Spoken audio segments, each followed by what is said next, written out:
പല വീട്ടിലെ അമ്മമാരും ചേട്ടന്മാരും ചേച്ചിമാരും ഉമ്മമാരും പെങ്ങന്മാരും ഒക്കെ ഇന്ന് അന്തി ഉറങ്ങുന്നത് ഭയന്നിട്ടാണ്. എപ്പോഴാണ് ബാങ്കിൽ നിന്ന് വിളി വരിക എന്നറിയില്ല, എപ്പോഴാണ് ബാങ്കുകാർ ഇവിടെ നമ്മളെ ചുമരുമേൽ നോട്ടീസ് ഒട്ടിക്കുക എന്നറിയില്ല. ഇത് ബാങ്കിന്റെ പ്രോപ്പർട്ടിയാണ്, ഇതിലേക്ക് അതിക്രമിച്ചു കയറി കഴിഞ്ഞാൽ നിങ്ങൾക്കെതിരെ നടപടി എടുക്കുമെന്ന് എപ്പോഴാണ് പറയാനറിയില്ല. അങ്ങനെ ഒരു ആദിയോടെ വേവലാതിയോടെ ഭയത്തോടെ ജീവിച്ചു കൊണ്ടിരിക്കുന്ന കേരളക്കരയാണ് നമ്മൾ കണ്ടുകൊണ്ടിരിക്കുന്നത്. ഇന്ന് നിങ്ങൾ എടുത്തു നോക്കുകയാണെങ്കിൽ കേരളത്തില് ബഹുഭൂരിപക്ഷം എന്ന് തന്നെ ഞാൻ പറയും. ഒരു 100 വീടുണ്ടെങ്കിൽ ഏകദേശം 65 വീടും ലോൺ എടുത്തിട്ടാണ് ചെയ്തിട്ടുള്ളത്. അല്ലാതെ നിങ്ങൾക്ക് പറയാൻ പറ്റുമോ? 65%, അല്ലെങ്കിൽ 35% മാത്രമാണ് ഒഴിവുണ്ടാവുക പൈസക്കാരുടെ. ബാക്കി 100-ൽ 65%വും ലോൺ എടുത്തിട്ട് തന്നെയാണ് വീട് വെച്ചിട്ടുള്ളത്. അങ്ങനെ ഇരിക്കെ ബിൽഡിംഗ് ലോണ്, വീട്, കാറ് ഒക്കെ ലോണാ. ഇതൊക്കെ ഒരു തലക്കൊന്ന് ബാങ്കുകളെ ജപ്തി ചെയ്ത് തുടങ്ങിക്കഴിഞ്ഞാൽ അതെല്ലാം കൊണ്ട് കൂട്ടിയിടാൻ സ്ഥലം ഉണ്ടാവും നിങ്ങൾക്ക്. അത് മനസ്സിലാക്കിയാൽ മതി ബാങ്ക് കാര്യങ്ങള്. ഇതിനെ പറയാനുള്ളത്, വീടായ വീടൊക്കെ പ്രേതാലയമായി മാറും. നിങ്ങൾ ജപ്തി ചെയ്ത് കഴിഞ്ഞാൽ വീടായ വീടൊക്കെ പ്രേതാലയമായി മാറും, അല്ലേ?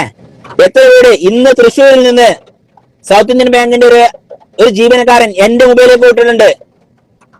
നിങ്ങൾക്ക് കസ്റ്റമർ ഉണ്ടെങ്കിൽ പറയും, നിങ്ങൾ ഇങ്ങനെ റിയൽ എസ്റ്റേറ്റ് ചെയ്യുന്ന ആളല്ലേ, നിങ്ങൾക്ക് കസ്റ്റമർ ഉണ്ടാവുമല്ലോ. അപ്പോ നമ്മൾ ബാങ്ക് നിശ്ചയിച്ച പൈസയിൽ നിന്ന് വെറും 10% കൂട്ടി വിളിച്ചു കഴിഞ്ഞാൽ വീട് നിങ്ങൾക്ക് സ്വന്തമാക്കാം. അപ്പൊ ഞാൻ പറഞ്ഞ കുറെ ആൾക്കാരുണ്ടാവില്ലേ? കുറെ ആൾക്കാരൊന്നും ഉണ്ടാവില്ല. ചിലപ്പോൾ ഒരാളുണ്ടാവും, ചിലപ്പോൾ രണ്ടാളുണ്ടാവും. അത് നിങ്ങൾ ധാരണയിലെത്തിയാൽ മതി. കാരണം ആ 1-2 ആൾക്കാർ മാത്രമേ വരുള്ളൂ. ലേലം ചെയ്യാൻ 10-25 വീടുകൾ ഉണ്ടാവും. ലേലം ചെയ്യുന്ന സമയത്ത് വെറും 25%, ലേലം ചെയ്യുമ്പോൾ 10% പൈസ ആദ്യം കെട്ടണം. പിന്നെ ലേലം ഉറപ്പിച്ചു കഴിഞ്ഞാൽ 25% പൈസ ആദ്യം കെട്ടണം. പിന്നെ ബാക്കിയുള്ള പൈസക്ക് 1 മാസം കാലാവധി. നല്ല ലക്കിയിൽ നിങ്ങൾക്ക് ഒരുപാട് മുതൽ കിട്ടും. പക്ഷെ ലക്കിയിൽ കിട്ടിയാലും അതൊരു ശാപം മുതലാണ്. ഒരു കുടുംബത്തിന്റെ, ഒരു കൂട്ടുകുടുംബത്തിന്റെ, ഒരു മക്കളുടെ, അച്ഛന്റെ, അമ്മന്റെ, എല്ലാവരുടെയും പ്രാഗി പറഞ്ഞിട്ട് ഇറങ്ങിയിട്ടുള്ള ഒരു മുതലാണ് എന്നുള്ളത് ആ വീട് വാങ്ങുന്നവന് നന്നായിട്ട് അറിയാവുന്നത് കൊണ്ട് തന്നെയാണ് താമസക്കാരും അങ്ങനത്തെ വീട് വാങ്ങില്ല. മനുഷ്യന്റെ മനസ്സിൽ ഒരല്പം കരുണയുള്ള ഒരു മനുഷ്യനും ജപ്തി വീട് വാങ്ങൂല. വാങ്ങും തോന്നുന്നുണ്ടെങ്കിൽ എനിക്ക് തോന്നില്ല, ഒരു മനുഷ്യനും വാങ്ങൂല. അപ്പൊ ബാങ്കുകാരോട് എനിക്ക് പറയാനുള്ളത്, നിങ്ങൾ ഈ പറഞ്ഞ് ഉമ്മാക്കി കാണിച്ച് പേടിപ്പിച്ചിട്ട് ജപ്തി ചെയ്യും പറഞ്ഞ പകരം ഏതായാലും പലിശ വാങ്ങി ആക്കി ജീവിക്കുന്നവരാ, അല്ലെ? 10 വർഷത്തിന് കാലാവധിക്ക് ലോൺ കൊടുത്തു. നിങ്ങൾ 10% എന്നുള്ള പലിശ നിങ്ങൾ 2 വർഷം കഴിഞ്ഞിട്ട് അതിന് കസ്റ്റമറെ അറിയിക്കാതെ നിങ്ങൾ 12% വീണ്ടും നിങ്ങൾ ചെലം ഊറ്റി കുടിക്കുന്നു, ബാങ്കുകളൊക്കെ. അതിനുശേഷം ഒരു 3 മാസം അടവ് തെറ്റി കഴിഞ്ഞാൽ പേ പലിശ എന്ന ഇനത്തിൽ നിങ്ങൾ അതിന്റെ പുറമെ നിങ്ങൾ പേ പലിശയും വാങ്ങിയിട്ട് ഒരു പേ എന്ന് പറഞ്ഞാൽ തന്നെ ഭ്രാന്തത്തിൽ നിന്നാണ്, അല്ലെങ്കിൽ പ്രേതം, അല്ലെ? അങ്ങനെ നിങ്ങൾ പലിശ വാങ്ങി വീണ്ടും നക്കുന്നു, അല്ലെ? ഒരടവ് തെറ്റി കഴിഞ്ഞു കഴിഞ്ഞാല് പിന്നെ നിങ്ങൾ മൊത്തം സംഖ്യയുടെ പലിശ കൂട്ടി ഇടുന്നു. മൊത്തം സംഖ്യക്ക് അത് 15,000 അടക്കണമെങ്കിൽ ആ 10,000 രൂപക്ക് മാത്രമല്ല പലിശ ഇടുന്നത്. 15 ലക്ഷം ഇട്ടുണ്ടെങ്കിൽ 15 ലക്ഷം രൂപയ്ക്ക് വരുന്ന 2% വെച്ചത് കൂട്ടും. അപ്പൊ എത്രയാവും? 2,500 രൂപ അഡീഷണൽ ബില്ല്. അങ്ങനെ 4 അടവ് വെച്ച് കഴിഞ്ഞാൽ 10,000 രൂപ വീണ്ടും ബാങ്കിന് കിട്ടുക.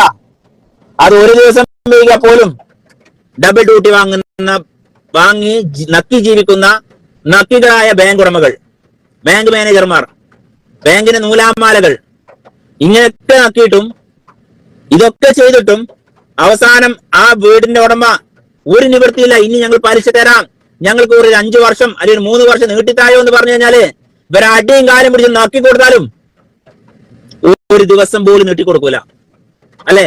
ബാങ്ക് ഉടമകള്. ബാങ്കുമായി ബന്ധപ്പെട്ടുള്ള കാര്യങ്ങളാണ് സുബൈർ ബാബു പറയണത്. നിങ്ങൾക്ക് ആർക്കെങ്കിലും എതിരഭിപ്രായം ഉണ്ടെങ്കിൽ നിങ്ങൾ എന്നോട് പറയും, ഞാൻ പറഞ്ഞുതരാം അങ്ങോട്ട്. ഇങ്ങനെ ചെയ്യുന്ന ബാങ്കുകൾ കുറെ ഉണ്ട്. എന്താ ഇവർക്ക് നീട്ടിക്കൊടുത്ത പ്രശ്നം? അവരെ പോക്കറ്റ് ചെയ്ത പൈസ അവർക്ക് നഷ്ടപ്പെടുന്നത്. ഒരു 15 വർഷത്തിന് കാലാവധിക്ക് അല്ലെങ്കിൽ 10 വർഷം കാലാവധിക്ക് ലോൺ എടുത്തു. ആ ലോണ് ഇയാൾക്ക് അടക്കാൻ പറ്റിയില്ല. അതൊരു 5 വർഷത്തിന് നീട്ടിക്കൊടുത്ത അവർക്ക് എന്താ പൊളിഞ്ഞു തരുമോ? ഇങ്ങോട്ട് ഇവര് ജപ്തി ചെയ്യും, മറ്റേത് ചെയ്യുന്നവരുടെ ഇവർ നോട്ടീസ് ഒട്ടിക്കുക. വീട്ടിലെ മക്കൾക്കും ഭയം, ഭാര്യക്കും ഭയം, ഗൃഹനാഥനും ഭയം. എത്ര ആൾക്കാരാ കേരളത്തിൽ ആത്മഹത്യ ചെയ്തത് ഈ ജപ്തിയുടെ പേരിൽ? എന്നിട്ടും ഇതിന് കണ്ണു തുറക്കാൻ അധികാരികളായ ജനകീയ സർക്കാർ, ജനാധിപത്യത്തിലൂടെ ജനങ്ങൾ തെരഞ്ഞെടുത്ത, ജനങ്ങളുടെ പ്രശ്നങ്ങൾ പരിഹരിക്കാൻ വേണ്ടി തെരഞ്ഞെടുത്ത സർക്കാർ അതിന് നോക്കുന്നുമില്ല. വെറും നോക്കുകുത്തികളായി നിൽക്കുക. എന്ത് ഇലക്കിയുള്ള ജനാധിപത്യം അത്? ഇതാണോ ജനാധിപത്യം? ജനങ്ങളുടെ പ്രശ്നങ്ങൾ പരിഹരിക്കാനല്ലേ ജനാധിപത്യം വേണ്ടത്? അവിടെ എന്ത് ജനാധിപത്യത്തിലൂടെ എന്ത് പരിഹരിക്കുന്നുണ്ടോ? ജനങ്ങളുടെ പ്രശ്നങ്ങൾക്ക് നിങ്ങൾ ബാങ്കുകളൊക്കെ ചോദിക്ക്. എല്ലാ ബാങ്കുകളിലും എത്ര വീട് ജപ്തി ചെയ്യാനുണ്ട് എന്ന് ബാങ്കിൽ നിങ്ങൾ അന്വേഷിക്ക്, ലോൺ സെക്ഷനിൽ നിങ്ങൾ അന്വേഷിക്ക്. അവര് പറഞ്ഞുതരും. എന്തുകൊണ്ട് ഇതിൽ പരിഹരിച്ചുകൂടാ? എന്തുകൊണ്ട് സർക്കാർ തലത്തില് മന്ത്രിമാർക്കും MLA-മാർക്കും MP-മാർക്കും ഒന്ന് ഇരുന്ന് ഒരു മേശക്ക് ചുറ്റും ഇരുന്നിട്ട് ഈ ജനങ്ങളുടെ പ്രശ്നം, ഇന്ത്യ രാജ്യത്തിൽ ജീവിക്കുന്ന ഓരോരുത്തരുടെയും പ്രശ്നത്തിൽ എന്തുകൊണ്ട് പരിഹാരം എടുത്തുകൂടാ?